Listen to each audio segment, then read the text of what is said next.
जय श्री राम हिंदुस्तान। आज मनुष्य के कर्म क्षेत्र के अधिकार को लेकर गीता के अध्याय 2 श्लोक 47वां पर कुछ कहना चाहता हूँ। इसमें भगवान श्री कृष्ण कहते हैं, कर्मण्येवाधिकारस्ते मां फलेषु कदाचन मां कर्म फले हेतुर्भू ते असंगतो अस्तव कर्मणि। इस श्लोक का पहला पहलू यह कहता है कि हमें कर्म करने का अधिकार है। कर्म फल पर हमारा कोई अधिकार नहीं है। वह आगे कहते हैं कि कर्म फल की इच्छा हमारे किसी भी कार्य के लिए प्रेरणा नहीं होनी चाहिए, और ये भी कहते हैं कि हमें अकर्म की ओर कभी भी नहीं झुकना चाहिए। यह गीता का सबसे अधिक उद्धृत श्लोक है, क्योंकि इसे जीवन के विभिन्न आयामों में ये देखा जा सकता है। आप सभी इस बात को ध्यान में रखें। इस श्लोक के शाब्दिक अर्थ को व्यवहार में लाना ही हमें कर्मयोग के शिखर पर ले जा सकता है।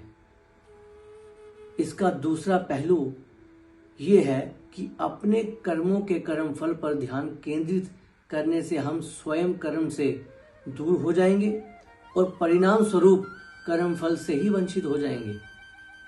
जैसे एक छात्र द्वारा खराब तरीके से निष्पादित हुए अध्ययन का कर्म कभी भी वांछित कर्मफल जो कि अच्छा परीक्षा परिणाम नहीं हो सकता है।